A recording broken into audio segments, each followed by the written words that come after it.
Hey, welcome back, everybody. That was John and Emily Goodwin with That Was With Me, and they are now going. They were come by. We wanted to talk about the podcast awards tonight because really, we want to give credit for the people who voted and got involved and took care of things. So, again, I want to tell everybody thank you for that. We really want to get into yes, Jen, the Alien Abduction 101. I know it's Alien Abduction 202, actually, but I know I'm messing with you. No, no, no, no, no, no, no, no, that's not going to happen. No. But anyway, no, that's not. Where do you keep getting that from? I don't know. That's why I'm asking you. Where do you keep getting that from? Well, I mean, you could say that, but anyway, we'll talk about it after the show. How's that? Yeah, because this isn't a show rated. So anyway, let's get back to what we were talking about. Um, a lot been going on lately, with the yaps and yeah, yap. Well, it's UAP, so it's not YAP, but still, it's yap. Um, yeah, who? Hey, hold on a second. Let me flip the main server back on because we switched over.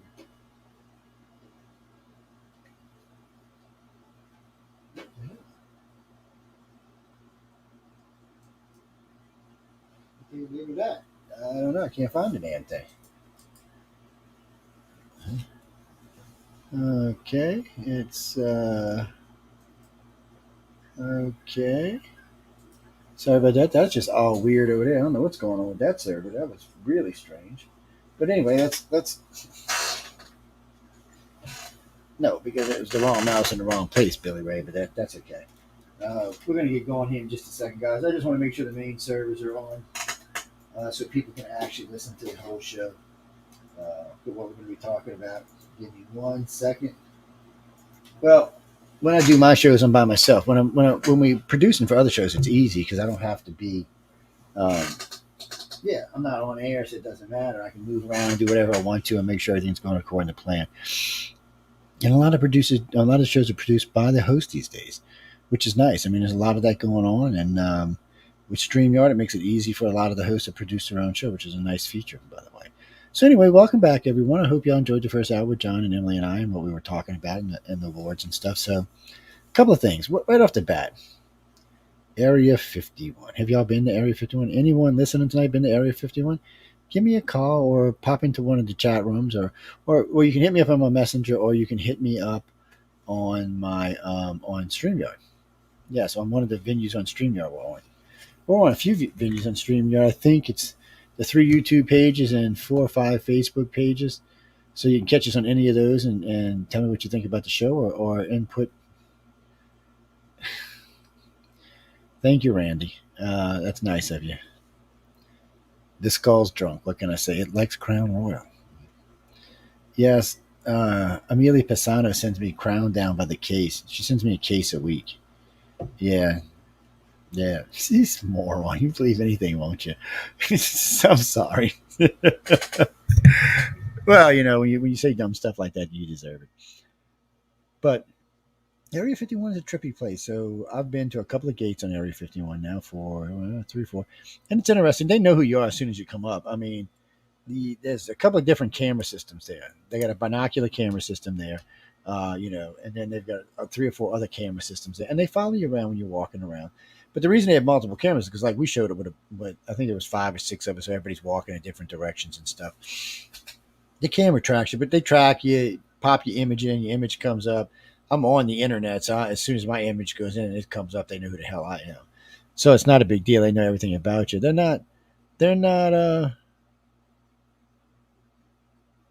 No, I mean as long as you don't try to break into the place, I don't think they have that big of a problem with it. Well, people, they got signs up there: no drones, no photography, and people are out there droning all over the place, photographing all over the place. I'm sure that they have limits to how far you can go. I know I've been there a couple of times, and I've talked to a few people, and basically, if you're stupid enough to get past the first gate guardhouse, they're going to catch you no matter what. Um, they bring you to Rachel, Nevada, and they do whatever. And I think it's $750 to get out of jail. I remember talking to the sheriff about it. We were having lunch at a little alien inn, and he happened to be in it. And we talked for a good 2 or 3 hours. Actually, he's a nice guy, and we got into it pretty heavy. And so You're there. Now, what happens if you break the second gate? That's anybody's best guess. Second gate, you probably, they could let you go. They could put you in a deep dark hole, like I said earlier. They could hide you away. They could prosecute you to the fullest extent of the law. I mean, this is an ultra top secret base. You lose your rights when you go into space. I'm not kidding you. You lose your rights. You no longer have your constitutional rights when you join the space. As far as they're concerned, they can charge you for espionage, and you're done. Mm. So it's that's just one of the things. What's that, Marcus? Alien abduction and human begin marrying an alien and staying on the moon.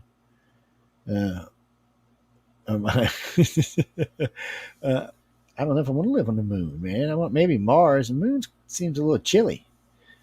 Uh, no, Michael. The Mars is pretty cold too. I was just joking, but Mars has days when it gets above freezing, though. Well, you can see because there's melt spots on the planet, which suggests it gets above freezing, and it could be from a meteor strike or something like that as well. But no, the pressure's still too low. We'd have to wear suits there. But anyway, getting back to Area 51. So the place is interesting. There's quite a few gates to Area 51, by the way, and they're all in remote locations in different places. But what interests me is so you're cruising down this road. You cruise down this blacktop road, and then you take a left onto this gravel road or this shell road. And man, it's a big, wide road. I mean, this thing is wide. Two tractor trailers could easily, probably three could fit on this damn thing side by side. It's huge. So you're cruising along, 50, 60 miles an hour, 70 miles an hour. And all of a sudden you find a blacktop road. You're like, whoa, where'd this come from? Nice blacktop road, too. Well maintained, the whole 9 yards. Yeah, going into the base. Well, the roads are big. I imagine they haul some big stuff in and out of there. There ain't nobody in Rachel going to say anything. Rachel, people are pretty patriotic. Besides, they don't want to be alien food, so they're probably not going to do it. I was just kidding. Before anybody gives me stuff about alien food, it's Well, I mean, no, I mean they do all kind of stuff there. We don't know what they do. I mean, NSA, CIA, one of them. It's one of the alphabet organizations that control it. It's the military doesn't control it. I know, I know, but well, what do they do there? We know there's Janet flights in and out every day, all day long. They're flying in crews, pretty big crews, a lot of scientists. What is it? Is it like Eureka from the TV show? Is that what it really is? Is it a top secret place where we work on all kind of experimental stuff?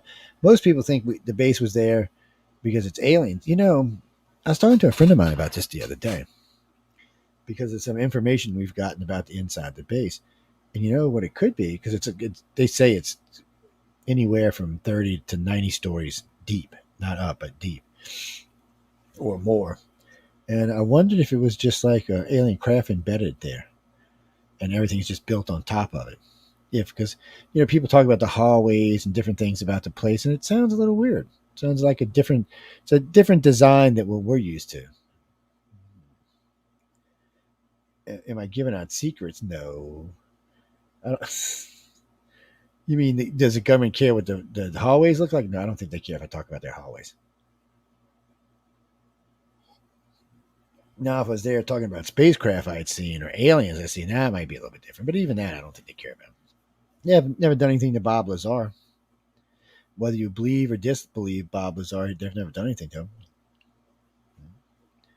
Um, he doesn't look like he's had a horrible life. Maybe not a great one, but he doesn't look like he's had a horrible life. So, Area 51 is just an interesting place. And in case y'all didn't know, the Russians get to fly over it ever so often. Hey, David. Um, they get to fly over from time to time. Yeah, well, we get to fly over their super secret areas too, and we get to fly over where they have missiles and stuff, just like they do with us. It was part of one of the treaties. I think it was a SALT II treaty. I'd have to go read to be 100% sure, but I'm pretty sure it was a SALT II treaty. It was ow, sorry guys, ow. But yeah, I think it was a SALT II treaty. Well, what do you mean? Why don't aliens take our nuclear weapons away? Why would they? Well, let's look at it from an alien point of view and not from a human point of view. You're cruising onto the galaxy. You see this beautiful blue planet. Like, look at this planet, it's badass. Look at all the things on, all the animals on. And then you meet the human race. So now you just can't come take the planet because, Galactic Congress or whatever it is won't let you do it. They're kind of like, well, I don't know, if we should just go wiping out humans and stuff like that. So regardless, we're still here. Um, but if we wiped ourselves out, oh, well, that's too bad. Then they can come take the planet. I imagine they have the technology to reverse nuclear damage. They probably have a way to clean up radiation. Yes, or make it neutral. I know. So to them, why would they stop us? There's no benefit for the aliens to stop us from blowing ourselves up. We can talk about how peace, love, and light we want to be, but actions always speak louder than words. And extraterrestrials' actions do not speak to that they're, well, an agrarian society, a very peaceful society. That's not what their actions speak to. Their actions speak to that they're kind of aggressive, that they have hidden agendas, that they don't mind doing harm to humans on time to time for case to case. They take our citizens without their permission, and then they take their children and their grandchildren and their great grandchildren and their great great grandchildren and so on and so on and so on and so on and so on until we get to today. You can't call an alien race who abducts you benign. Even if it is, in a way, you can't, because they took you against your will. And people say, "Oh, I got a contract with them." Well, I bet your grandkid did, and your great grandkid, and so on, so on, so on, so on, so on, because it doesn't go back that far. So how could they have a contract with them? Just telling you, people. I'm pretty sure that's not how this is going to work out. I don't know, Jennifer. I don't, I don't have all the answers, but I don't think the aliens are like that. I think the aliens are here to observe and interact in some ways. They get involved in some ways, but not in a lot of ways. So if you're part of the original family lines that were abducted way, way, way, way, way, way back, way before Christ, way before we even came even near to having that kind of religious base, that's when they started doing the original abductions. And those family lines, ever since, are the ones they take. They don't take random people. They never have, and they never will. They abduct in family lines because those family lines show the highest concentration of psychic abilities and telepathic abilities and telekinesis. And ever since then, they've been following those family lines. And those family lines, sometimes a gray abductee might marry a reptilian abductee, and that reptilian abductee's kid might marry a human abductee, and that human abductee's kid might marry a gray. But they're creating a whole new sense of species on our planet, and there does seem to be a pull away from the rest of the species. Just O negative is changing the species. I mean, not O negative, RH negative is changing the species. It wasn't here 50,000 years ago, but now it is, and now it's 15% of the population. In 50,000 years, I'm sorry, in 40,000 years, it's grown to 15% of the population. So in another 40,000 years, it'll be what? 35, 40, 45% of the population. This seems to be growing, and there is a difference between RH negative and RH positive people. They have different types of personalities.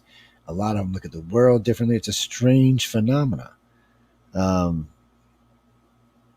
we'll talk about that in a minute, Danny, but um, it is a strange phenomenon. But no, it's not that one's better or worse. It's different. They kind of look at things differently, and they have different abilities. But oh, I don't know. You mean, does RH negative have more psychic abilities? I'll tell you this: it is something we are testing, but it's nothing I can release yet. Testing is inconclusive at the moment. Yeah, the testing is definitely. Hey, Joanne. Hey, Rachel. No, testing is definitely inconclusive at the moment. Well, we are testing to see if the RH negative people are more psychic than RH positive. But the problem with this is, since the majority of contactees are turning out to be RH negative, then of course there are going to be more psychic people, RH negative psychic people than RH positives, because that's where the psychics are amongst the abductees and contactees. I have never seen regular people that are psychic. If someone has a gift like that, you can take it to the bank that they've been abducted. You can definitely take it to the bank. You can definitely take it to the bank. It's just not something that normal everyday population has. And the RH negative thing is so different than the RH positive thing, and the direction that the human race is going, that it's just kind of strange. I mean, come on. Rh negative is a blood type that popped up on our planet 40,000 years ago, and it was a baby killer. It creates stillborn babies. We had to invent a shot to kid it. That's why people in America had to get blood tests to find out if they were Rh negative and O positive because they weren't compatible. They couldn't have babies, or if they did have babies, a lot of times they were stillborn. So along the line, there was a vaccine or a shot made. It's an anti-denigen D gene that they give you a shot and you can have a child. It doesn't conflict. The two blood types don't conflict. The Rh positive and Rh negative don't conflict then. But before that, Mother Nature created this, and still, it's killing babies. Okay, and it still gained 15%. Think of it now. Now that we have a shot for it, how much more population is it going to gain, and why? No one can explain where this blood type came from or why. And the universal donor comes from Rh negative, and the purest form of blood known to man comes from Rh negative. But man didn't create it, and we don't think Mother Nature created it because Mother Nature don't generally create things that kill us. I mean, in that aspect, on a being of their own creation that's on an evolved state, they don't shouldn't usually, or it doesn't usually do that. Well, to me, Mother Nature will always be Mother Nature female, but some of y'all get offended when I say that. So yes, I can. Who? Hold on, Donnie. One, stop spamming.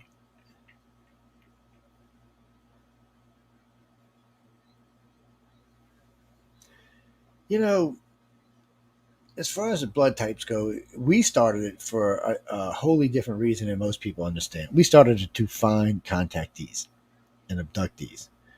We needed something. We've already got a bunch of abduction criteria and stuff like that, but we needed something that we could queue up that would help us to look in a direction of what ET might be looking for. I mean, we were running job studies. We still are. We run, I think ICOS run like 16 different studies. And the reason why is we're looking for ways to find people who have been taken. People who have been taken that don't know they've been taken. So we've been working on that for a long time. And the blood type study is one of the things that came out of it. It was shocking to all of us when we found out that the majority of people in our database, which is 87,000, the majority of them are Rh negative. 65% of all of our abduction cases on file are Rh negative and growing. And out of that 65%, almost half are O negative, which is one of the more rare forms of blood. It's only 7% of the world's population, but it is the universal donor, and it is the purest form of blood known to man. It's a very strange thing if you ask me. There's something just doesn't sit right with it. And we had three different hematologists working with us on this study, and even they were like that. And out of that, we found out that South America and Central America are 98% O. 98% O. So that's another flipped out freaky thing. So it's a strange thing.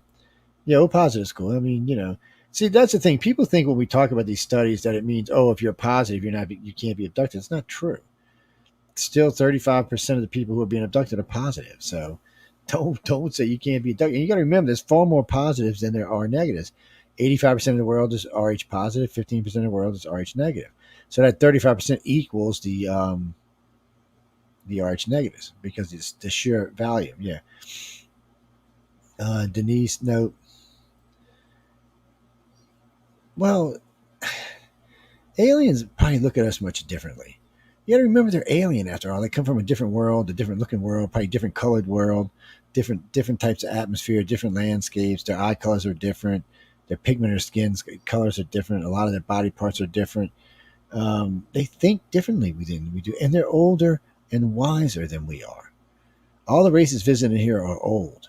That's probably why they're allowed to visit. They're less likely to screw up, even though I think they have in some ways already. But Rh positive.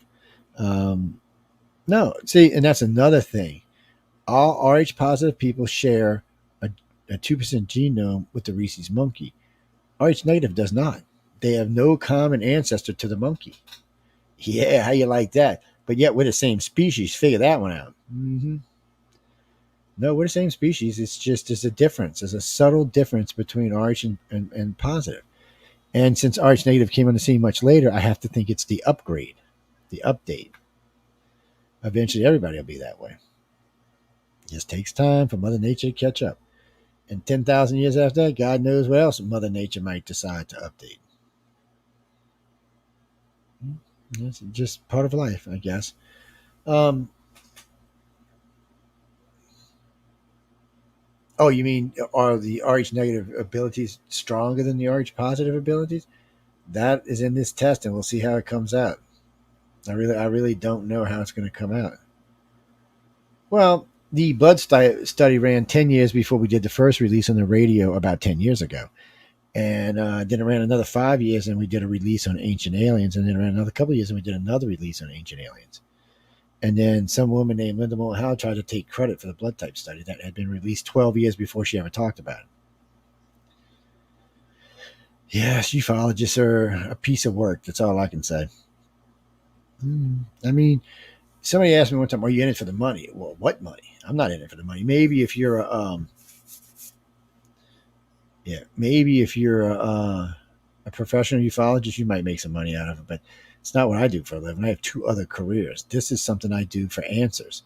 I'm looking for the truth. I'm looking for the truth, just like I'd be looking for the truth on anything else. I'm not just for myself. I'm looking for the truth for everybody. I want to know the answers to a lot of these questions that we talk about. No, I really do. I want to know. It's part of what we are, part of what we do, and I want to know what the hell's going on. Well, because in the beginning, I thought all these people were crazy. I'm like, you're crazy people. Jesus, y'all crazy. Who let you out that freaking monkey house, man? Come on. Get your ass back in there.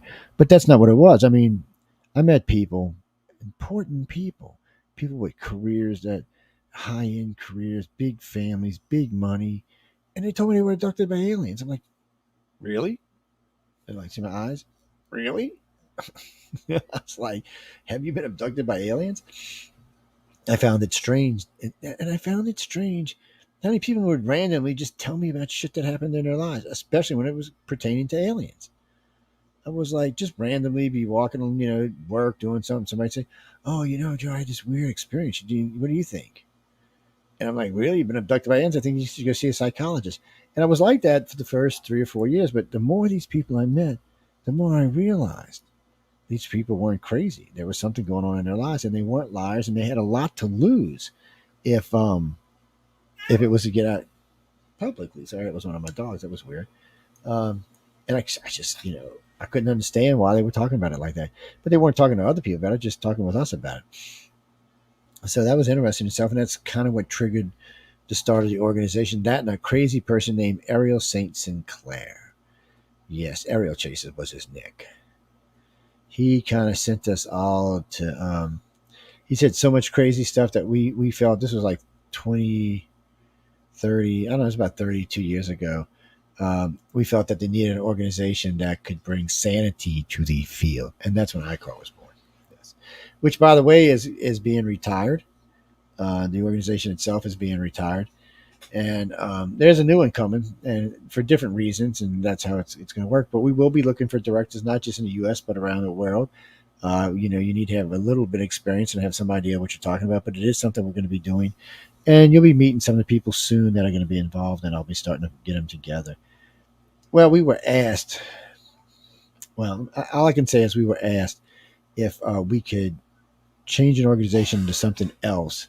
So that's what we're doing. And ICAR is set in its ways to say. Okay, it's designed for a certain thing. So now it's just going to become a research database, and then the new organization will take its place, and eventually the ICAR site will come down, and will just be a database for the members itself. Oh, retired chef, baby. I want to meet you, man. I'm from New Orleans. Like, any chef's a good friend of mine. Anyway, guys, it's, we're looking for people who want to get involved. The directors will be brought in. It's not going to be like ICAR. It won't be free. It will be a paid membership. Sorry, guys. But there's a lot of stuff, a lot of projects that are on the board, and projects cost. And it's not like MoveOn. We're not going to give you a book for it. We're actually going to do work for it. And anybody who knows this knows that already, because ICAR works for everything they do. But ICAR is differently. It's privately funded. It's a private organization for the secure and safe storage of alien abduction membership and database. That's what it is. Matter of fact, that database isn't even connected to the internet. Yeah, the directors have to send me a disk. It's a encrypted disk, and then we upload the data in and out, and you get an encrypted disk back. It's just how it works. There's a lot of people's names on it. We don't want to get made in general public. That's all. A lot of people. Marcus. Oh, we got two Marcuses. Hey, all right, that's strange. Uh, where you from, Marcus? Dallas, Texas. How you doing, man? How's Dallas doing? Um, is there alien abductions in big cities? That's where the majority of alien abductions happen, in a big city. You know, it's funny, when I got in this field, I was thinking, oh, everybody says they happen in trailers and out in the woods and out here and out there and out there. And the more I researched, the more I realized that is BS. The majority of them happen in big cities. Oh yeah, man, big cities. Yeah, well, there's not a funny case, but there's a case. This tells you how to our country. And so there's a lady who was abducted in New York City. Well, there was an ambassador and his two Secret Service guys were getting out of their limousine when they looked up and they seen this woman floating out of a window into a spacecraft. I mean, they all had to take lie detectors and polygraphs, and these are Secret Service agents. Why would they say something like this? This would ruin their careers. One of them flipped out. I think one of them later on committed suicide. And strange thing, actually. But it was a case. It was a well witnessed case. But you know what? I always ask those same questions. A lot of people in New York. How come they were the only ones that saw it? We get these cases like the Phoenix Lights, where here's a decent sized craft hovering over Phoenix for, I don't know, 5, 6, 7 hours, and about 1,400 people, maybe 14,000 people saw it. But there's 2 million people in Phoenix. Phoenix, where were the rest of y'all? We all sleeping. I don't want to wake you up. Were you sleeping? No, you weren't. You were watching TV, probably. Were you watching the news? Because it was all over the news that there was Phoenix Lights, but yet still, you didn't see them. Why? You went outside and looked, but you still didn't see them. How come? What would be the reason why you didn't see the Phoenix Lights even after you heard it on the news and walked outside and looked? Lynn Katai seen them. Yes, I like Lynn. We go way back. She's a good person. A lot of fun to talk to. She saw him. Her husband saw him. People around saw him. But then most people did not see the Phoenix Lights. Why is that? Mexico City, over 1 million people reported seeing a UFO in a city the size of 22 million. Well, where was the other 21 million people? What the hell? Come on, people. Where were y'all? Were y'all sleeping too? Were y'all watching TV? Were you having a siesta? Were you making a little dinner or something? Where the hell were you? Well, they went outside and looked. People went and got on their roofs and looked, because people from all around the country, all around the city, were talking about this big thing hovering over the city. But still, the rest of the city didn't see him. Why? Belgium. Bunch of people saw one, 36,000 people in a city of about 4 million. Where was the rest of the people? Why didn't they see it? So why do we have these big mass sightings, but they're not really mass sightings, because there's much larger populations there that are not seeing them? Anybody got any ideas why? I'm pretty sure I know why, but do y'all have any ideas why this could be? Maybe it's because only contactees and abductees can see UFOs. Yeah, see, when I say that, every instantly half the UFO field's ass just clenched up. Oh no, Joe, that's not true. It is true. It's most certainly true. And I'll call somebody out in a heartbeat, because it's one of the things. It's a trigger memory. That is what a UFO is. It is a trigger memory. It is left for you to ask the question, what the bleep, bleep, bleep, bleep, bleep, effing bleep, bleep, bleep just happened to me? That's what it's there for. Because remember, they don't have to let you see them. And even if you saw one, if they wanted to wipe the memory, they could. Yes. Or it's a government that just looks like alien, which there's a lot of that shit flying around right now. Ever since the invention of drones, anybody can fake a UFO and fake it convincingly. Between CGI, a drone, and high def, you can make something look like it just came down out of the sky, landed in your yard, abducted your family, and took off again. And it would all be fake.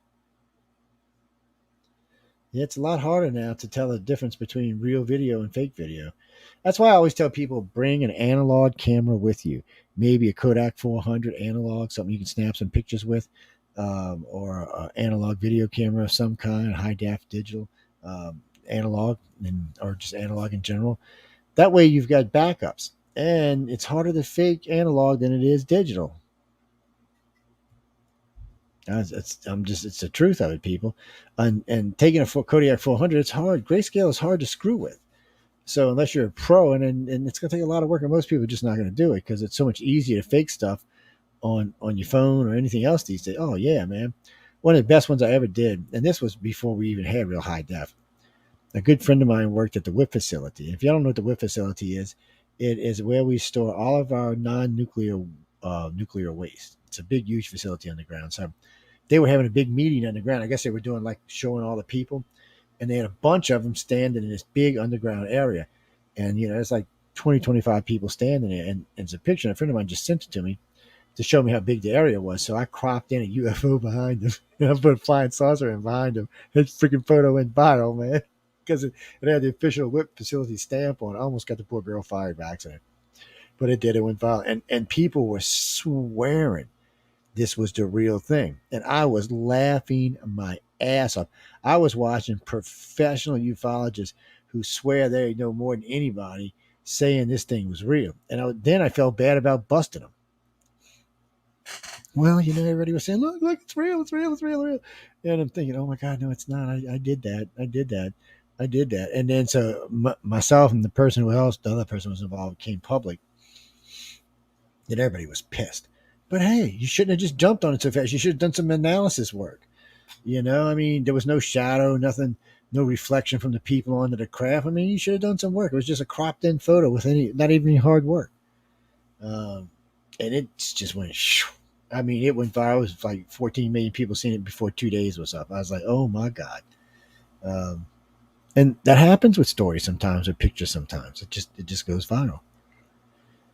Who's my favorite alien? Bob is my favorite alien. Bob and I go way back, man.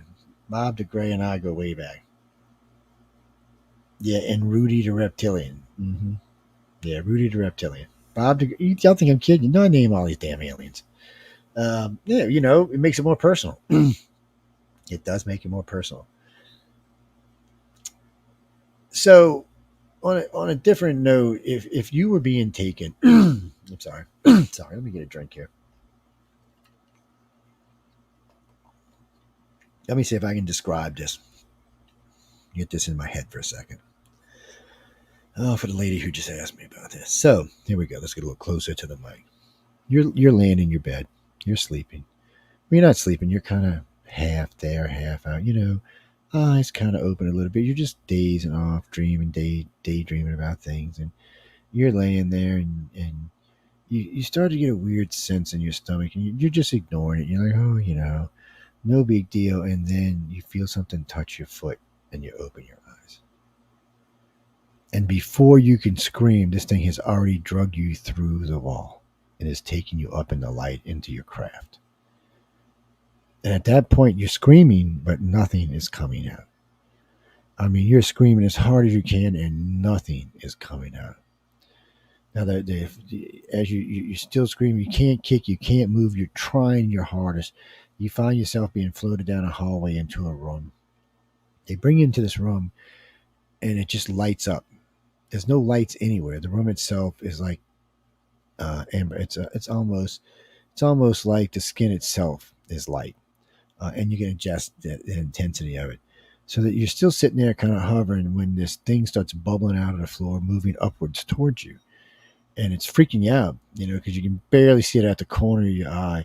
You can hear it more than you can see it, and then all of a sudden you feel it start to hit your back, and it starts to spread out along you. And then as it does, it starts to spread on the side. Even as it does that, it starts to grow up around you and it starts to cover your body. And as it's moving towards your face, you're trying to struggle, you're trying to panic, and you're trying to scream, but you cannot. And next thing you know, you feel this go over your face, over your nostrils, over your ears, covers your entire body now.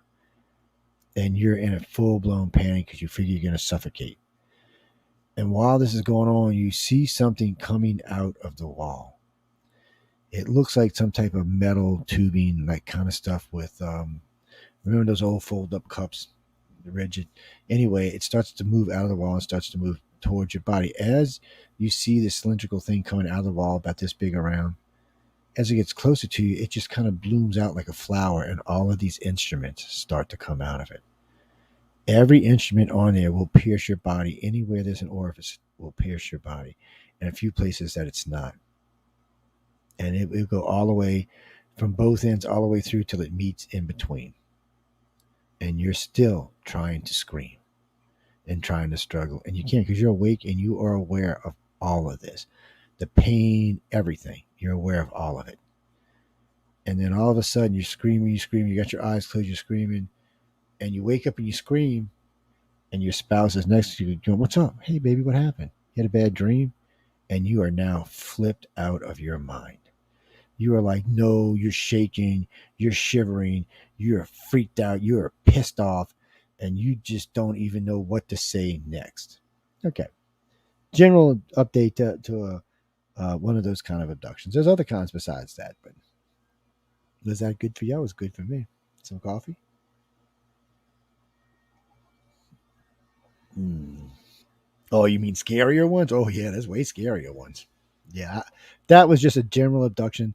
Those are abductions that happen usually between the ages of 11 and 28 or 29 through puberty up into your young years. Those are the things that happen. Once you break about 30, 31, that stuff doesn't tend to happen anymore. They move on to a different kind of thing. And really and truly, around 35 or 36, maybe 40, if you're not in the program, meaning that if you're not helping, if you're not like a keeper or a communicator or something along those lines, then they usually release you from the program, meaning they're not going to abduct you anymore. But if you have children, they will come take your children, your grandchildren, great grandchildren, and so on and so forth. But if you're not in the program after about age 35, they're going to quit abducting you because you're no longer useful to them. They've done everything they needed to do with you. So that's a good side to that. I mean, if you're useful. So, in other words, contactees and abductees, if you want this to stop, don't be useful. If you want to learn something and experience something that's not horrible, be useful. That's all I can tell you. There's a lot of stuff to learn. There's a lot of fantastic stuff that goes on. There is a lot of scary stuff that goes on. You mean the orifices? Yes. Most people, when they describe this particular experience, are screaming so loud in their brain that they black out. That's their words, not mine. Yeah, they're screaming so hard that they just black out. I don't even think the aliens are putting them out. They're just blacking out from the experience. Well, would you be okay if something just came out of a wall and started filling every hole in your body while you were being held in some kind of stasis bubble? Now I'm thinking I'm not going to be happy with that. I'm thinking I'm going to go find Martha, which is happening behind me right now, and shoot me some damn aliens. That's what I'm thinking. Well, no, if you're an abductee, see, that's the thing what people don't like to talk about. Aliens aren't just going around randomly doing things to people and probing people. They've got agendas and they're running programs. That's why we started early on looking for abduction criteria, things that match, things that happen in all abductions. And we learned that they take you pre-birth, they take you after birth, they take you as young children, all the way up until they stop taking you or until you become useful or you die, whatever else comes along. But that's how they do things. Well, kids always most, not all kids, but most of the kids that we've interviewed over the years will say, "Oh yeah, my bug-eyed friends came by. Oh, my mom hates them."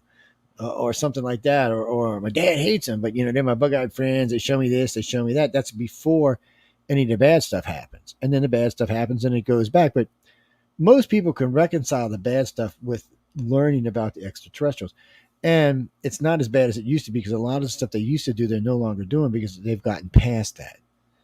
But it's still pretty rough through puberty, and that's a lot of when a lot of the breeding experiments go on, or through 13 to 12 to 28 or something. So there's a lot of stuff that goes on there that isn't necessarily harmful, but it's not done the way a human would appreciate it being done. There's no I'm not asking you if I can take an egg or plant it with sperm or stick it in your body or pull a baby out. None of that's being asked. It's just being done. So well, here's another one for you. Uh, well, hello there, Michelle, baby. Anyway, moving on. Um, that's Michelle DeRoche, the manager of the station. Yes. Anyway, moving on. So, case for you, real quick, because I'm getting ready to get off in a couple minutes. Um, Okay, that came out entirely wrong, but still. Anyway. See, you threw me off completely now. It's real. No, I got to get this one out. Give me a second. I'll get my brain back straight. But um, oh, maybe not. No, not and forgot totally. See, that's what happens when you get old. Things just fall out of your brain and go away, and things along those lines. Um, but there's so many cases, and there's so many things that happen in these cases. Oh no, this is what it was. So here you go. You go through this last thing we just said. This whole scenario you just said. So all this abduction stuff happens to you. And then one day, you wake up, you're feeling a little sick, a little nauseated. You're like, what the hell's wrong with me? You go puke. This goes on for a couple of days. You're like, what the hell's going on? You take a pregnancy test. Oh, shit. Guess what it says? Now, some of you women haven't had sex in 2, 3 months, and you're like, what the hell? How can I be pregnant? And you're just kind of like, no, it's false. So then you go, wait a day, you take it again. Oh, shit. I'm pregnant. So then you go see your doctor. You have a blood test at the doctor. The doctor, comes back, the rabbit's dead. You're pregnant. And you're like, no way, I can't be pregnant. And some people will be on birth control. They'll be on this, and they're pregnant. They're like, there's no way I can be pregnant. So anyway, the missing baby syndrome is a scary damn thing. It's a freaky thing as well, too. So you go get an ultrasound. There's a baby, healthy baby. Sometimes, though, these babies look weird. Most of the time, they look like us, but sometimes they look weird, like the baby that came from Rachel and Rachel's eyes. That was another weird one. From time to time, a hybrid slips through. But so here you are. You're like, shit, I'm pregnant. What the hell am I going to do? Some of the women, like I said, haven't had sex in a while, so they're trying to figure out how they got pregnant, which is still freaking them out. Some of these other women are like, honey, I know we were on birth control. I don't know how I got pregnant, but here's the results. And 2 months later, 3 months, you're now 3 months pregnant, and you wake up one morning and you're not pregnant at all. And not only are you not pregnant, there's no signs of the pregnancy. All your hormones have gone back to being normal. The uterus shows no signs of any attachments. There's no, as far as you can tell, you were never pregnant. If it wouldn't be for the ultrasounds and the blood types test, you would never have known you were pregnant. You would have thought, and it freaks out even doctors. There's over 5,000 of these cases. And only thing we can think is when the aliens implant babies, sometimes they're too hybrid to live on Earth. Their abilities are too strong, or they look too different, so they can't stay here. And no, they're not hybriding them to be more better. They're hybriding us for whatever reasons. They're taking pieces of them and using it to hybrid us.